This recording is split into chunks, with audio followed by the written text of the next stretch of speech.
Hi guys, चलिए अब हम स्टार्ट करते हैं example number 3। Start with A and end with B. मतलब कि आपको क्या एक्सेप्ट करवाना है, ए एंड बी। मतलब कि चलिए हम स्ट्रिंग के थ्रू देखते हैं। मतलब फर्स्टली सबसे स्मॉल स्ट्रिंग क्या रहेगी आपकी, ए एंड बी। मतलब स्टार्टिंग ए है और एंडिंग बी है। Got it. नेक्स्ट हमारी स्ट्रिंग होगी A B B, starting A ending B.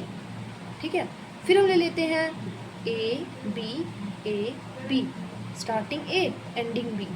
ऐसे करते करते हम स्ट्रिंग लेते जाएंगे। ठीक है,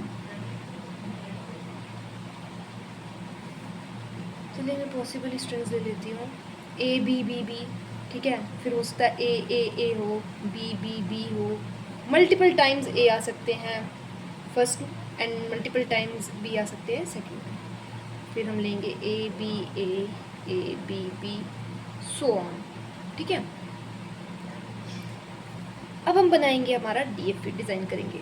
तो मैंने पहली इनिशियल स्टेट ले ली अपनी Q0।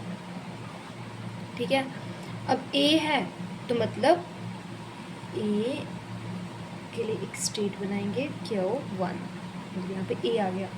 अब ए थोड़ा ना एक्सेप्ट होना चाहिए, सब बी भी तो एक्सेप्ट होना चाहिए। चलिए फिर एक बी भी बना लेते हैं, ए बी, और यहाँ पे हम एक्सेप्ट करवाएंगे।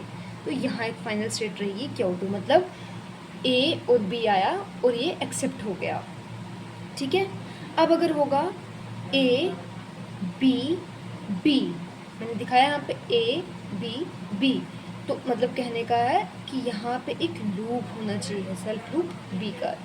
तो मतलब A B B B B B infinity times, ताकि एंड हमारा बी से हो। अगर मैं यहाँ पे ए कर दूँ वो तो गलत जाएगा ना, वो तो मेरा एंड मतलब ए से हो रहा है ना। अब यहाँ पे मुझे बताओ, स्टार्टिंग आ सकता है यहाँ पे लूप ए? आ सकता है, नो डाउट, क्योंकि ए बी बी हो सकता है, ए बी भी हो सकता है ना। अब बी अगर बोल दूँ मैं यहाँ पे ए बी बी, वो कोई फ़ायदा नहीं है। मतलब बी जब यहाँ पे लग रहा है फिर आप यहाँ पे बी लूप लगाओगे, वो चीज़ नहीं है। ए बी बी, ठीक है। मुझे भी बहुत बार कन्फ्यूज़न होता था कि यार यहाँ पे बी लगा देते हैं, तो बट नहीं। चलिए अब मुझे बताओ 2 मिनट के लिए ए बी ए आ गया, ऐसे आ गया अगर 2 मिनट के लिए ए बी, इस स्ट्रिंग को कैसे कराओगे पास? ए बी, क्या फिर से ए बनाना पड़ेगा और एक और भी बनाना पड़ेगा? नहीं, सिंपल है। आप यहाँ पर एक ए डाल लो, ए बी ए फिर बी, समझ आया? मतलब कि ऐसे अंदर आया ए, ऐसे अंदर आया बी, ऐसे आया ए, फिर से आया बी। ठीक है, ए बी, मतलब ये भी एक्सेप्ट होगी स्ट्रिंग। ठीक है, अब अगर फॉर एग्जांपल आपकी स्टार्टिंग में बी आ जाता तो वो क्या होता? Dead state. यस, तो वो जाएगा डेड स्टेट में। यहाँ पे देख लीजिए आप, एक Q3 हम स्टेट बनाते हैं, और अगर यहाँ पे फॉर एग्जांपल बी आ जाता स्टार्टिंग में तो वो हमारा डेड स्टेट होता। सेल्फ लूप लगा देंगे हम ए बी पर। तो इसी के साथ हमारा क्वेश्चन कंप्लीट होता है। ठीक है, इजी था इजी